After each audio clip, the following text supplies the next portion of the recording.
Vamos abrir a palavra do Senhor no Evangelho segundo Mateus, capítulo 6.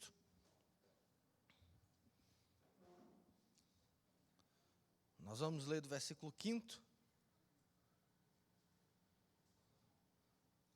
até o versículo 15. Lembrando que no próximo domingo, não sei se já foi avisado, voltaremos com a sala com as crianças, né? Então, a partir do próximo domingo estamos nos organizando. Os pais que pretendem trazer seus filhos, avisem, tragam para a gente poder ir se organizando. E você também, pai, entendendo como vai ser esse processo, né, de adaptação, que também a gente vai ter que fazer parte dele, tá bom? Diz assim a palavra do Senhor: e quando orardes, não sereis como os hipócritas, porque gostam de orar em pé nas sinagogas e nos cantos das praças, para serem vistos dos homens. Em verdade vos digo que eles já receberam a recompensa. Tu, porém, quando orares, entra no teu quarto, fechada a porta, orarás ao teu pai que está em secreto, e teu pai que vem em secreto te recompensará. E orando, não useis vãs repetições, como os gentios, porque presumem que pelo muito falar serão ouvidos. Não vos assemelheis, pois, a eles, porque Deus, o vosso Pai, sabe do que tendes necessidade antes do que lhe peçais. Portanto, vós orareis assim: Pai nosso, que estás nos céus, santificado seja o teu nome. Venha o teu reino, faça-se a tua vontade, assim na terra como no céu. O pão nosso de cada dia dá-nos hoje, e perdoa-nos as nossas dívidas, assim como nós temos perdoado aos nossos devedores. E não nos deixeis cair em tentação, mas livrai-nos do mal, pois teu reino, o poder e a glória para sempre. Amém. Porque se perdoardes aos homens as suas ofensas, também vosso Pai Celeste vos perdoará. Se, porém, não perdoardes aos homens as suas ofensas, tampouco vosso Pai vos perdoará as vossas ofensas. Meu Jesus, mais uma vez, obrigado, Senhor. Obrigado porque podemos abrir da Tua palavra, entender um pouco mais do Teu Evangelho. Obrigado porque o Senhor se faz presente na nossa vida, o Senhor cuida de nós, o Senhor tem nos abençoado tremendamente. Obrigado porque nesse período de crise, de pandemia, o Senhor tem nos sustentado, o Senhor tem cuidado de nós, o Senhor tem nos abençoado. O Senhor continue assim, Senhor, sendo presente na nossa vida. E a nós o que eu te peço, Pai, que o Senhor nos dê um coração gracioso, um coração favorável a Ti, Senhor, que possamos ter uma vida santa e reta, e que a nossa vida de oração, a nossa esmola, nosso jejum, a nossa vida devocional contigo, ela seja voltada para Ti, meu Senhor. Que possamos agora entender quem nós somos e minimizar quem nós somos. Possamos entender que somos pecadores e que nós precisamos da Tua graça e do Teu agir no nosso coração, moldando a nossa vida para termos uma vida que verdadeiramente Te agrade, Senhor. E que nesse momento, o abrir da minha boca e o meditar do meu coração sejam agradáveis a Ti, Senhor. Que o Senhor cresça e eu diminua, em nome de Jesus. Amém, Senhor. Amém. Meus irmãos, como tem sido falado, esse é o maior sermão da história. É pelo menos relatado. E eu quero que a gente entenda mais uma vez a necessidade de olhar o geral para o específico. E aqui, no domingo passado, o pastor Alcides trouxe uma palavra do geral, do entendimento do que Jesus queria colocar na perspectiva do orar, na perspectiva do dar esmola, na perspectiva do jejum. E aí hoje a gente vai agora parar um pouco e tentar estudar um pouco mais detalhado a oração do Pai Nosso, não só a oração do Pai Nosso, mas a perspectiva da oração, que talvez seja aquela que Jesus traz mais informações, onde a gente tem muito que aprender também. Mas, relembrando um pouco, lembra que Jesus agora fala que é necessário que nós possamos guardar de exercer a nossa justiça. Essa é a perspectiva desses 3 assuntos que Jesus traz. Ele diz, olha, quando você olha para fora, na expectativa externa, eleve as suas expectativas. Não seja como as dos escribas e fariseus, Mas quando você olhar para você, há uma necessidade de você se guardar, de você se acautelar, de fazer a sua própria justiça, de você usar agora o seu critério, a sua vara, o seu padrão. Perceba que quando Jesus está falando de justiça, ele está falando isso, do seu critério, do seu padrão, do seu nível de exigência. Então, Jesus está assim, guarde-se de você na sua vida com Deus. Guarde-se da sua natureza pecaminosa, da sua natureza caída. E aí ele vai falar de 3 aspectos que, de novo, Jesus não está aqui condenando a esmola, a oração e o jejum. Jesus não está questionando a importância deles, pelo contrário, Jesus continua estimulando a fazê-los, mas Jesus pega 3 atitudes que eram bem vistas pelos judeus. Um judeu que dava esmola era um judeu bem visto, bem avaliado, bem conceituado. Um judeu que orava e um judeu que jejuava eram judeus que eram valorizados, que eram considerados santos, que eram aprovados, que eram atitudes que eram muito bem vistas no meio dos judeus. E aí Jesus pega essas 3 ações boas e ele mostra que o nosso interior pode corrompê-las. Mais uma vez, eu repito, Jesus aqui ele não faz uma comparação entre os fariseus. Ele fez essa comparação dos fariseus em relação à lei. Agora, Jesus não cita os fariseus. Ele fala assim, não sejais como os hipócritas. E aqui eu entendo, na mente de Jesus, ele não está pensando nos escribas e os fariseus. Ele está pensando em nós mesmos. Ele fala como os hipócritas, e ele não cita os fariseus. Claro que os fariseus eram hipócritas, eu não estou dizendo aqui que eles não eram. Mas a ideia aqui de Jesus é que a gente não olhe agora para os fariseus como a gente fez anteriormente. A ideia, quando olhar a oração, a esmola e o jejum, não é olhar para fora, não olhar para o outro, não olhar para um referencial externo. Jesus está ensinando aqui, quando a gente for dar esmola, quando a gente for orar, quando a gente for jejuar, a gente olhe para o interno, a gente olhe para nós mesmos, a gente olhe para o nosso interior. E, meus irmãos, essa é a primeira lição que precisamos tirar na oração. Quando a gente vai falar e estudar hoje sobre a oração, é que a oração é entre você e Deus, e não o outro e Deus. A oração é uma questão íntima entre você e Deus, é uma questão pessoal, individual. Só que a gente está pegando esse aspecto da oração e, não sei se equivocadamente, erroneamente, a gente está pluralizando o que é oração.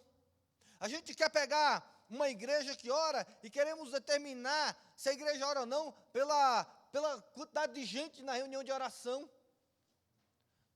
pela quantidade de gente que participa das reuniões coletivas, pela quantidade de gente que participa das campanhas. E, meus irmãos, a oração, isso é intencionado por Deus, ela não tem esse aspecto coletivo. E é isso que Jesus começa a condenar aqui. Porque, veja, de novo, meus irmãos, é necessário a gente olhar o geral, senão a gente vai ficar olhando aqui, Jesus é a favor ou não é a favor da oração na igreja? Porque ele fala, quando você ora, ora em secreto. Não, de novo, assim como no capítulo anterior, a gente não tinha que ficar se pegando aos exemplos que Jesus dava, a gente também não deve estar pegando aqui, fazendo teologia em cima de exemplos pequenos, ou de exemplos que Jesus está dando. Óbvio que Jesus não era contra a oração coletiva, porque Jesus fez orações coletivas. Isso não era o problema, os discípulos fizeram orações coletivas, a igreja primitiva fazia orações nos seus cultos. A ideia, de novo, não é essa. A ideia que Jesus está colocando é que, quando a gente for avaliar a nossa vida com Deus, nós precisamos parar para pensar a quem nós estamos servindo. Porque logo depois, Jesus vai falar sobre o tesouro nos céus. Jesus vai falar depois sobre os 2 senhores. Ele fala assim, olha, aonde está o teu tesouro, aí vai estar o teu coração. Onde está o teu coração e vai estar o teu tesouro. Depois ele vai falar, olha, você não pode servir a dois senhores. Perceba que Jesus começa aqui, quando ele está falando da relação entre eu e Deus, ele está começando a mostrar que, às vezes, o nosso coração coloca o referencial do meu relacionamento com Deus, não em Deus, mas nas pessoas. Por isso Jesus vai falar muito aqui sobre motivação. E aí Jesus começa, e a gente vai ver como a gente está distante disso. Quando você for dar uma esmola, que a tua mão direita não veja o que a tua mão esquerda está fazendo. Mas sinceramente, irmãos, quando a igreja dá esmola, quando nós damos esmola, qual é a nossa tendência? Quando os ricos do mundo dão esmola, a gente faz aquele checão enorme, não é isso? Pega aquele checão enorme, leva para aquela instituição que a gente quer ajudar, e a ideia é, aquele cheque não serve de nada, a não ser trazer para você os holofotes. Porque aquele cheque não válido, não pode ser descontado, não vale nada, a não ser para mostrar. A quem? A mim. Não, mas isso aqui as pessoas fazem, nós como igreja não fazemos isso. Será? Quantas vezes, meus irmãos, a gente faz campanha de doação, e a gente está lá filmando a campanha de oração. A gente está distribuindo cesta básica, e está fazendo as pessoas que recebem a cesta básica agradecer à igreja, assim, olha igreja, muito obrigado.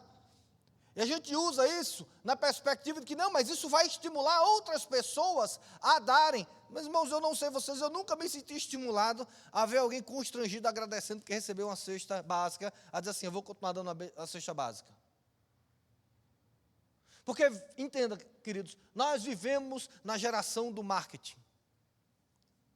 Essa é a nossa geração. A nossa geração é a geração que cresceu dos comerciais, da televisão, do marketing.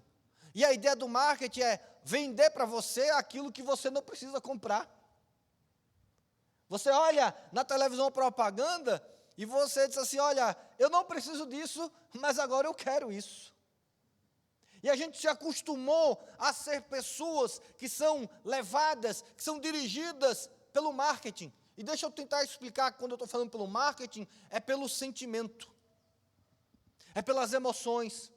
Porque o que o marketing faz não é nos convencer racionalmente, é nos conduzir, nos levar a.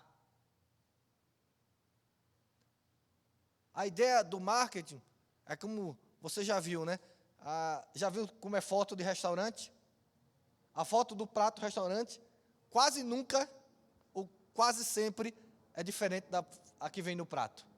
Você abre o cardápio e aquelas fotos te levam a pedir aquela comida. Quando a comida chega, normalmente você diz, não, eu quero a do cardápio. Eu quero aquela ali. Por quê? Porque a do cardápio é feita para te levar a consumir. Ela é feita a te seduzir. Mesmo que você saiba que não é igual, ela te faz levar. E aí o marketing é isso. O marketing é mexer com seus sentimentos. Por isso que toda a propaganda tem uma música, tem um fundo. Toda a propaganda tem um emocional por trás. Mas o grande questão e o grande problema, eu acho que isso que Jesus vai falar um pouco, é que quando a nossa motivação não é Deus, não é a nossa vida com Deus, as nossas boas obras, elas se tornam infrutíferas, ou elas praticamente inexistem. Quantas vezes, quando você viu aquelas propagandas dos Médicos Sem Fronteiras, você não teve vontade de pegar no telefone e ligar? Mas quantas vezes você ligou? E sabe por quê? É porque a propaganda passa. E quando a propaganda passa, quando o marketing passa, nós voltamos para a nossa vida real. Aí aquela imagem daquelas crianças sofrendo, que são verdadeiras, não são fake news, elas não nos incomodam mais, porque nós não vemos mais. Elas não nos incomodam mais, porque elas não estão nos nossos olhos. E aí há um ditado nosso que diz que aquilo que os olhos não veem, o coração não sente. Só que Jesus quer mostrar que o Evangelho é exatamente o oposto. O Evangelho é o coração sentir aquilo que os olhos não conseguem ver. Porque o coração, ele é levado por Deus para fazer tudo o que deve ser feito. Então, a primeira característica, meus irmãos, é que quando a gente trata de oração, a gente tem que tratar uma autoavaliação impessoal. Mas, normalmente, o que a gente gosta de fazer é de julgar as pessoas pela vida de oração. E por isso é importante, é quase indispensável que a gente mostre para os outros que somos pessoas de oração. É quase é quase essencial que a gente diga que está orando, que a gente diga que orou, que a gente mostre que ore. Que a gente possa provar às pessoas que somos homens de oração. Quantas vezes você já não olhou e fez assim, mas eu acho que o meu pastor não ora muito. Por quê? Mas eu acho que o meu líder de célula não é um homem de oração. Por quê? Não, porque eu não vejo isso. Eu não consigo perceber isso. Uma vez eu estava conversando com alguém, e alguém estava dizendo assim, não, pastor, porque vocês precisam entender que os pastores têm que nos inspirar a orar. Então, quando vocês mostram a vida de oração para vocês, vocês nos inspiram a orar. E, meus irmãos, talvez não existe nada mais tão antibíblico do que algo que precisa te inspirar a orar, que não seja Deus. Que não seja a presença de Deus, que não seja a comunhão com Deus, que não seja a vida com Deus. Porque, meus irmãos, se eu sou inspirado a orar por A, B, C ou D, a minha oração, ela não tem como foco Deus, ela tem como foco aquele que me inspirou. E esse é o grande problema da nossa geração, porque a nossa geração é a geração da comparação. É do outro, de olhar o outro, de observar o outro, de avaliar a partir do outro. Isso, meus irmãos, tem feito com que o Evangelho se torne muito mais difícil. Porque muitas pessoas não estão dispostas a servir no reino, porque não são como a fulano, não são como Beltrano, não pregam tão bem quanto. Meus irmãos, quantas pessoas da nossa igreja, muitas vezes tiveram medo de subir no púlpito e pregar o Evangelho, porque não pregam tão bem quanto o pastor Alcides. E não é porque as pessoas não têm vontade de julgar, é porque nós, quando não é alguém que nós gostamos, nós desprezamos. E aí quando alguém que quer vir, que tem uma palavra de Deus, e quer passar a palavra de Deus, não consegue na nossa igreja, porque a recepção da nossa igreja é, se não for um dos nossos pastores, nós não queremos. E eu falo isso de carteirinha, porque talvez ninguém mais sofreu isso de substituir Alcides do que eu. Lembra, aí eu vou, minha idade, né? Lembra daquela série dos dinossauros, da família dinossauro? Lembram? Lembra do bebê que falava assim, não é a mamãe? O papai vinha, dizia assim, diga papai. Ele falava, não é a mamãe. Aí o papai fazia tudo e ele dizia assim, não é a mamãe. Sabe, queridos, às vezes a nossa igreja, aqui isso que tem diminuído, mas muitas vezes ela pregava e alguns diziam assim, não é o Alcides. A pregação foi boa, não é o Alcides. Mas a pregação foi maravilhosa, não é o Luciano. Olha, ele tinha uma palavra de Deus, mas não era esse, não era aquele. Meus irmãos, quem vai conduzir a oração é Cicrano, mas não é fulano. Quem vai conduzir a oração hoje, quem vai conduzir o culto hoje é fulano. Como assim? E cadê os pastores da igreja que não trabalham?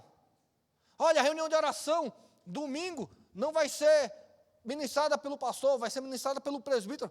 Mas não é o pastor? Eu lembro que teve uma época, eu tinha acabado de chegar em Brasília, a gente teve alguns, acho que era um dia nacional de oração. E a gente estava, o Brasil estava parado um dia para orar. E a nossa igreja abraçou essa campanha de oração. A gente tinha, 21 dias de oração, e a gente ia terminar com uma oração na esplanada. E aí eu lembro que eu fui numa televisão evangélica para falar desse evento. E aí comecei a falar do evento da oração e tudo. E aí o apresentador perguntou assim, mas pastor, quem é que vai estar lá nesse culto grandioso de oração? E aí eu respondi meio sem graça, assim, Jesus Cristo. Aí ele ficou meio desconcertado, falei, não, sim, claro, óbvio que Jesus é importante, mas quem mais famoso vai ter? Eu falei, ninguém, que eu saiba ninguém, vai ser a gente, Jesus Cristo, e os nossos joelhos dobrados orando, clamando pelo nosso país. E aí ele ficou meio sem graça, porque essa é a nossa geração. Quem é que vai ministrar o louvor? Quem é que vai fazer o show? Quem é que vai estar lá grande? Sabe, meus irmãos, e aí se a gente for parar para pensar, o quanto da nossa vaidade tem influenciado na nossa vida com Deus. E é isso que Jesus está falando, quando você der esmola, não olha para o lado. Não olha para a tua esquerda, não olha para a tua direita. Agora, meus irmãos, quantas vezes você foi levado por Deus a ofertar alguém, a ajudar alguém, sem que a pessoa soubesse que você estava ajudando? Quantas vezes você fez questão de fazer isso em segredo?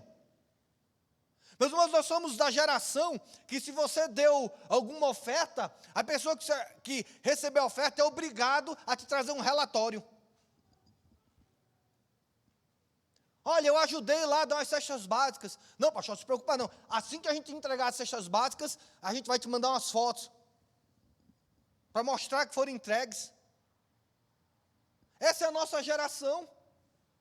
E aí, se você não receber as fotos da sua ajuda, você não ajuda mais. Não, eu sei lá se entregaram. Sabe por que a gente faz isso? Porque nós não somos conduzidos por Deus a ajudar as pessoas.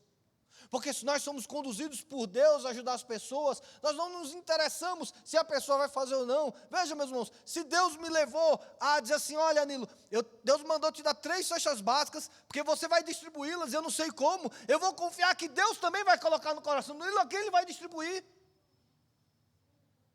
E aí o Nilo faz, não, pastor, eu tenho mesmo, mas olha, assim que eu entregar eu te dou as fotos. Não, meus irmãos, eu não preciso disso, porque eu não fiz isso para o Nilo, eu não fiz isso para a pessoa, eu fiz isso por causa de Deus.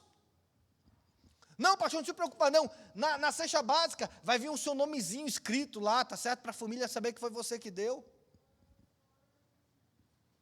Ah, meus irmãos, como é difícil a gente ter um coração pronto a ajudar o próximo, sem que o próximo saiba que fomos nós que ajudamos. Porque, meus irmãos, nós vivemos na geração de que uma mão lava a outra. Eu vou te ajudar, porque um dia talvez eu precise de você. E não há nada mais não cristão do que uma mão lava a outra.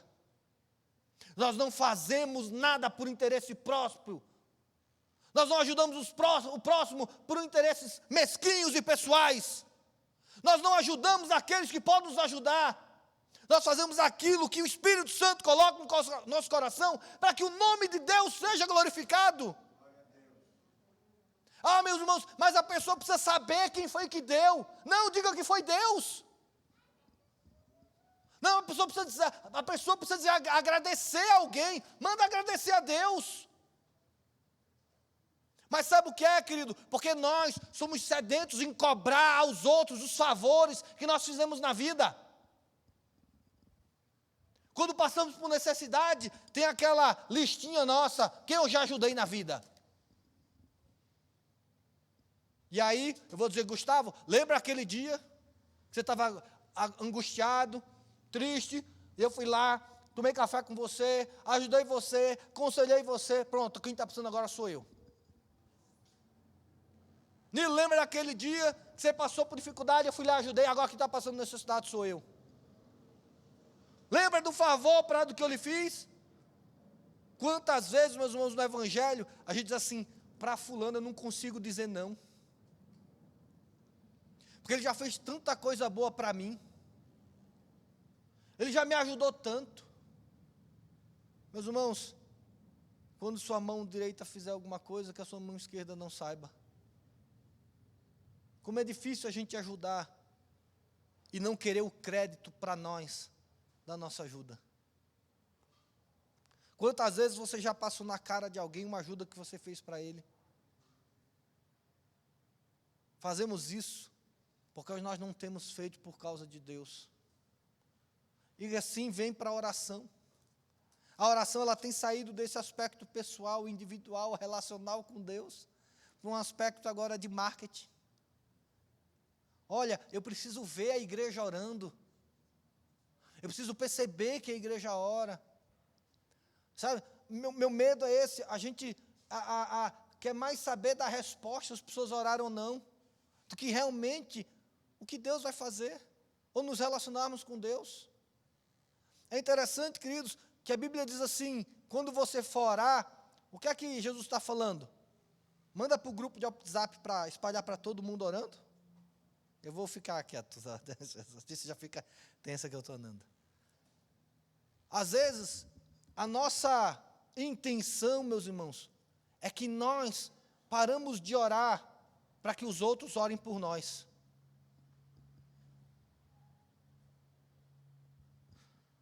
E aqui eu não sou contra a gente pedir oração às pessoas, de maneira nenhuma. O que eu estou querendo refletir é, você tem orado antes de pedir a oração? Você tem se ajoelhado e buscado a Deus na sua vida de oração? Ou você tem mais pedido auxílio na oração do que orado a Deus? Existem várias histórias sobre a oração. Mas uma, era de um pastor inglês, que ele precisava pregar num local, e ia pegar um barco, e o tempo estava muito ruim. E aí ele chegou para o capitão, e o capitão chegou e disse, olha, infelizmente vamos ter que cancelar a viagem, por causa que o tempo está péssimo. E aí aquele pregador fez, não, a gente vai. Eu preciso pregar lá, Deus falou que a gente vai pregar, e não se preocupe, Deus vai mudar esse tempo, o clima, mas a gente vai, porque eu vou pregar lá. Deus mandou que fosse pregar lá. E aí o capitão falou, você está louco, Deus não vai fazer nada não, olha esse clima, olha como ele está, não vai ter como mudar. E aí o pregador fez assim, olha, então, não se preocupe não, arrume as coisas para ir, porque eu vou orar, e esse clima vai mudar. Deus vai obedecer, Deus vai fazer, porque Deus disse que eu vou lá pregar, não se preocupe. E aí, o capitão era cristão, e ele ficou constrangido com aquelas palavras de fé daquele pastor, e fez assim, não, então eu vou orar com você. E o pastor disse assim, não precisa não, eu vou orar sozinho. Você não precisa orar, porque você não crê no que Deus pode fazer. O que eu quero trazer aqui é que às vezes a gente prefere pessoas que não têm fé orando por nós, do que nós nos ajoelharmos e orarmos diante de Deus. Muitas vezes a gente acha que a quantidade de gente orando vai fazer a diferença, que a quantidade de palavra vai fazer diferença. E veja como Jesus ele começa a mudar aqui, e eu quero trazer isso para vocês, meus irmãos, porque a oração é uma questão pessoal, individual, relacional com Deus. E aí Jesus fala assim, quando vocês orarem, não orem como os hipócritas, que acham que pelo seu muito falar, serão ouvidos. Meus irmãos, a primeira lição é que a oração ela não pode ser determinada, dominada pelo nosso relógio. Você já perguntou, você já viu que muitas vezes, nas pregações, nos livros, nas conversas pessoais, a gente quer saber muito mais quanto tempo você ora do que como você ora. A ênfase ela está muito mais no tempo de oração do que na oração em si.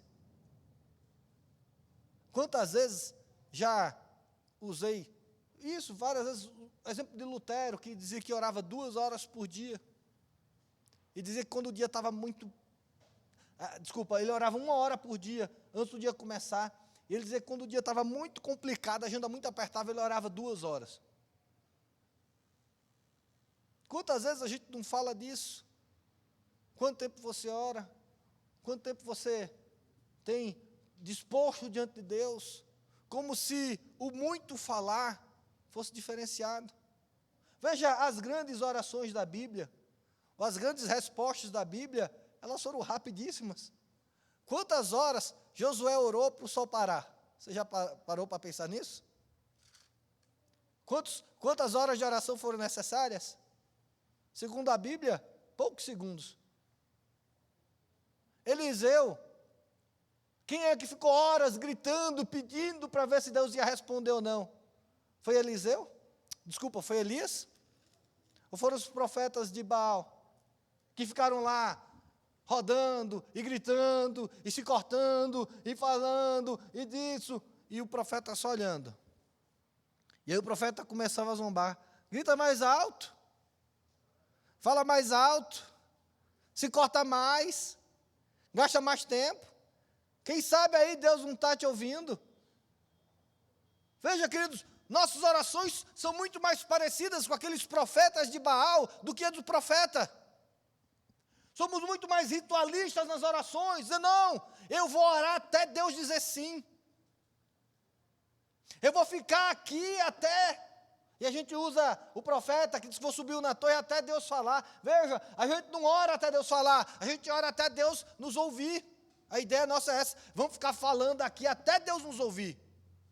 Como se Deus não nos ouvisse.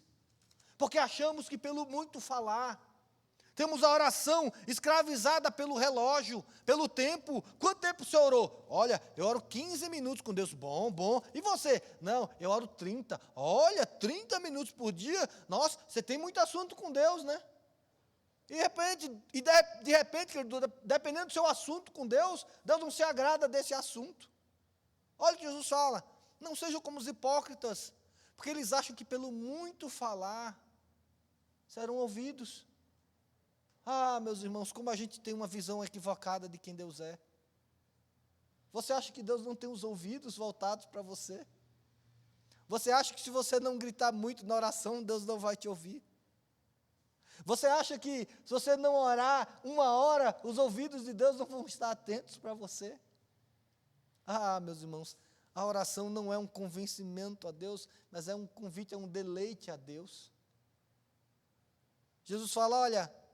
Não repita, não acha, não tenha a oração como escravo do seu relógio. Se você orou 5 minutos, tá bom. Se orou 2 horas, tá bom. Quem ama mais a Deus? Ah, meus irmãos, não é o tempo que diz quanto tempo a gente ora. Jesus teve noites de oração, e Jesus teve momentos rápidos de oração. Os apóstolos tiveram vigílias de jejum e oração, e tiveram orações rápidas. Porque a oração ela é relacional e pessoal, ela não é institucionalizada, ela não tem que entrar numa tabela, ela não tem que entrar em critérios. Meus irmãos, quantas vezes livros e livros são escritos do tipo, a oração que Deus ouve, ou a oração que Deus responde. Enquanto seria muito mais justo na Bíblia, a gente perceber que Deus não responder é a exceção e não a regra. Quantas vezes pensamos que Deus é um Deus insensível a nós? E aí Jesus fala, porque acha que pelo muito repetir serão ouvidos. E aí Jesus fala assim, lembre-se que antes de você falar, Deus já sabe do que você precisa. Meus irmãos, nós precisamos entender que a oração, ela é pessoal. Ela é entre você e Deus. Quem tem que aprovar a sua vida de oração é Deus. Não é a igreja, não são as pessoas, não é quem está do seu lado. Tem que se agradar da sua esmola é Deus. Quem tem que se agradar do seu jejum é Deus.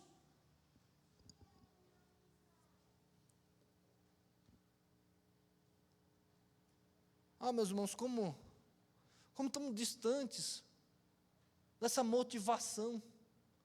E aí o grande problema é que Jesus fala assim, olha, você que tem uma vida cristã balizada e referenciada pelos outros, o seu evangelho não sai dessa terra, não sai desse mundo, não sai dessa vida.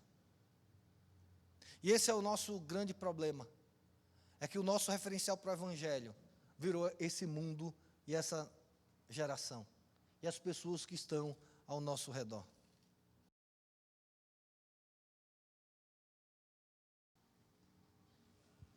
Essa oração não... Como assim? Veja, como Jesus só vai falar de maneira simples, porque, meus irmãos, eu quero dizer a você, a oração ela é simples, porque a oração ela é relacional. Perceba que nos seus relacionamentos pessoais, eles não são complicados.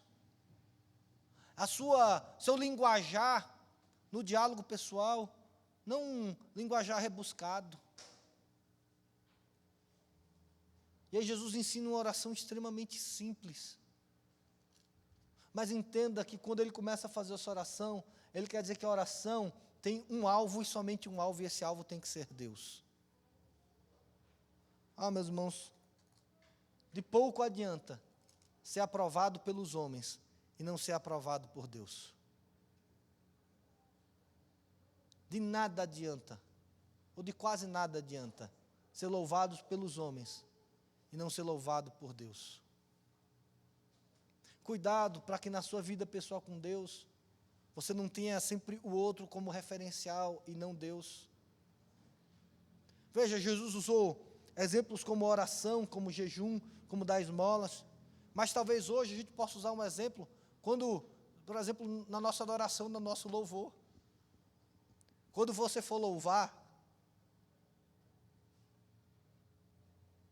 não louve como os hipócritas, que acham que porque levantam a mão e fecham os olhos, serão ouvidos por Deus. Quantas vezes, meus irmãos, nós adoramos pensando quem está do lado, quem está na ministração. Quantas vezes quem está ministrando aqui na frente, está moldando e está avaliando a adoração pelas pessoas. Quantas vezes a nossa adoração, ela é vertical. Quantas vezes a nossa oração, ela é vertical. Quantas vezes o nosso jejum, ele é vertical. Porque ele só tem a ver com as pessoas. Olha, está todo mundo chorando na adoração. Quem nunca teve essa crise, meus irmãos? De repente está todo mundo chorando e você não está chorando, e você achar que tem alguma coisa errada com você. Está todo mundo chorando e eu estou aqui sem chorar, como é que eu faço? Qual o problema que eu tenho? Olha, está todo mundo aqui na oração, na reunião de oração, chorando, e eu estou aqui sem querer chorar, sem... Porque, de novo, é horizontal. Nós estamos na oração, olhando para o outro, olha como o outro chora, olha como o outro se entrega na oração, e eu aqui não consigo nada disso. E aí você fica com vergonha de orar, porque está todo mundo chorando na oração, e você não está conseguindo chorar. E aí a gente começa a forçar, a gente começa a chorar. Meus irmãos, quantas vezes as pessoas estão dando testemunho, e está lá o tecladista com um tonzinho menor. A pessoa vai orar, aí a pessoa já está meio emocionada, aí bota um tonzinho menor para chorar, como se essas coisas fossem agradáveis a Deus. Meus irmãos, quando ore, quando você precisar orar, primeiro passo na sua vida, ore você. Você coloque diante de Deus as suas necessidades. Depois você compartilha com os irmãos para que eles orem com você. Dá para entender isso, queridos? Primeiro você ora. Primeiro você coloca diante de Deus. E às vezes, talvez, depois de você colocar diante de Deus, Deus vai dizer assim, não compartilha mais, tá bom, já ouvi. Não, mas eu tenho que compartilhar. Eu tenho que passar minha luta para os outros. Eu tenho que mostrar para a igreja. Porque eu tenho que mostrar o tamanho da minha vitória. Não, Deus não precisa dessa glória. Você ore primeiro. Depois compartilhe, se assim Deus assim quiser, porque tem coisas que Deus quer que a gente compartilhe e ore juntos. Mas, querido, não peça oração sem antes você ter orado. A não ser que você diga assim, meu irmão, ore por mim porque eu não tenho fé o suficiente para orar. Aí, nesse caso, você pode pedir para que outras pessoas orem antes de você. Eu fui tão consumido que eu não tenho fé. Ore por mim. Mas se você tem fé, ore primeiro.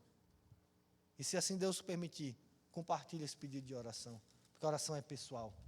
Segunda coisa, não julgue as pessoas pela aparência de oração. Não julgue as pessoas pela maneira como elas oram, se elas não oram. A oração é uma questão pessoal com Deus e não coletiva. Não se preocupe se as pessoas acham ou não se você é ou não é um homem de oração.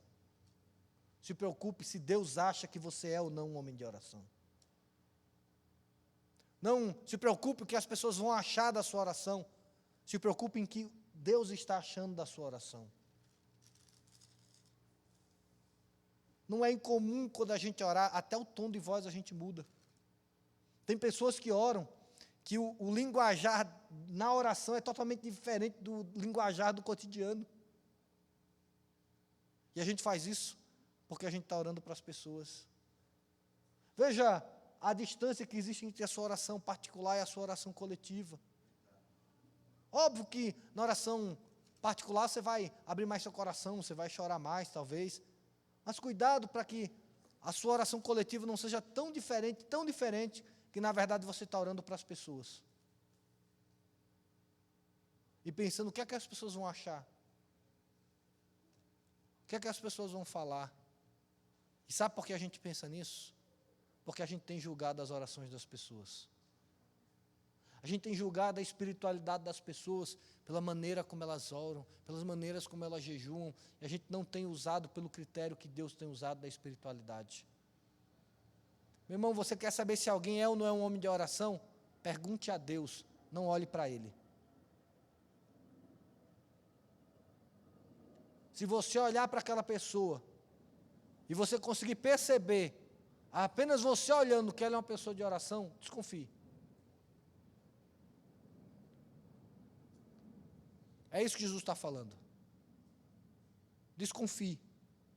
Porque essas pessoas que fazem questão de mostrar o quão são pessoas de oração, elas estão procurando a recompensa dos homens. Porque quem busca o secreto em Deus será recompensado. Como? Em secreto. E aí vem minha última palavra sobre isso, queridos, qual é a recompensa, de quem você espera a recompensa na sua vida cristã? Se você participar de 21 dias de jejum e oração, e nada acontecer, e absolutamente nada acontecer, se nenhuma das suas respostas, seus pedidos forem respondidos, você volta para os outros 21 dias de jejum e oração?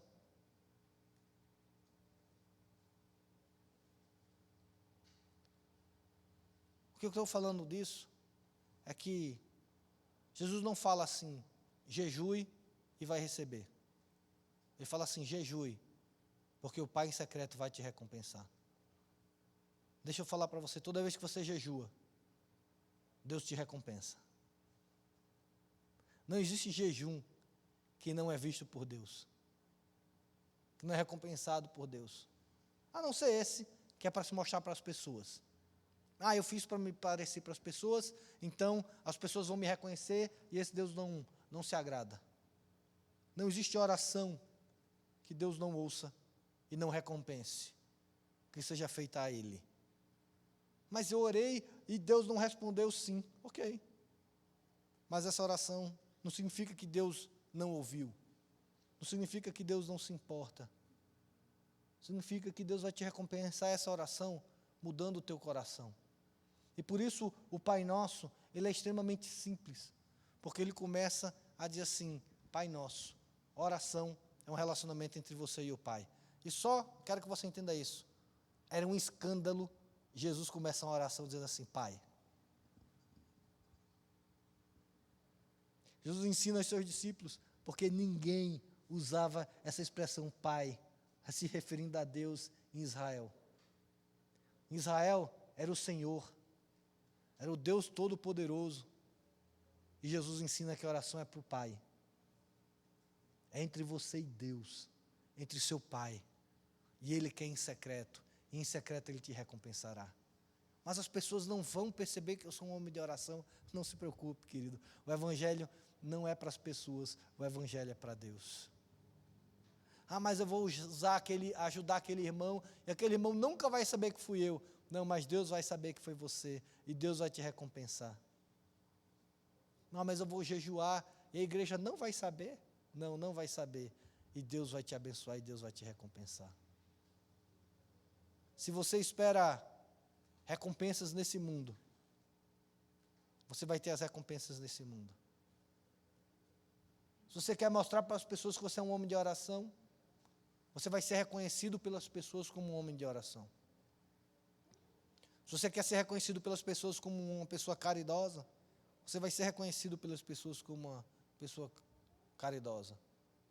Mas isso significa que o teu evangelho não sai desse mundo. E aí você nunca vai poder dizer assim: Deus, venha o teu reino e seja feita a tua vontade, assim na terra como nos céus. Só busca o reino de Deus e a vontade de Deus aquele que dá esmola em secreto, aquele que ora em secreto, aquele que jejua em secreto. Na verdade, aquele que espera a recompensa em secreto do Pai. Aquele que não espera ser honrado pelos homens. Aquele que espera ser simplesmente e exclusivamente honrado por Deus. Meus irmãos, o discipulado, ele só vai acontecer nessa igreja quando você entender diante de Deus que a sua tarefa é discipular. Se você não entender que essa é uma missão que Deus te deu, não vai adiantar. Não adianta você discipular para mostrar números, porque não vai ser discipulado de verdade. Não adianta os pastores ficarem aqui brigando e falando e quase se descabelando, se você não entender que isso vem de Deus.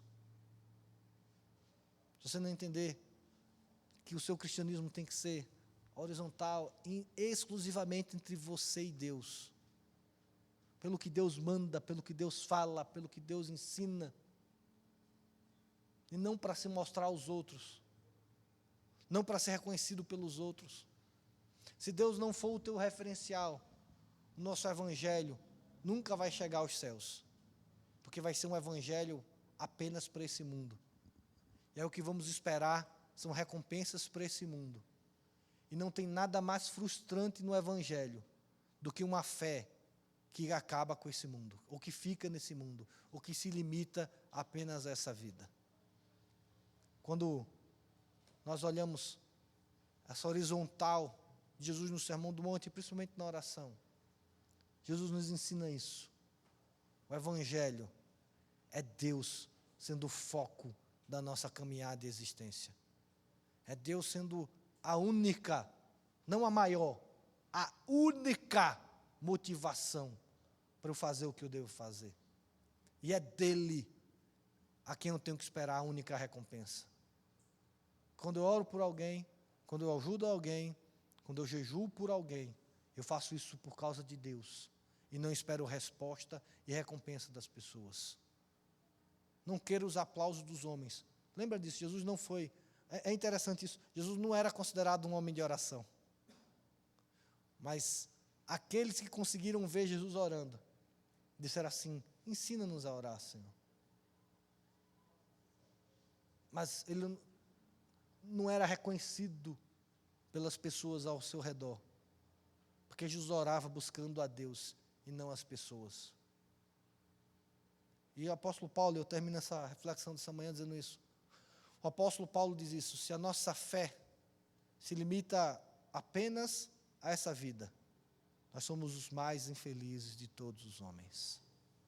Parafraseando o apóstolo Paulo, eu quero dizer isso: se a sua oração se limita a essa vida, você é o mais infeliz de todos os homens.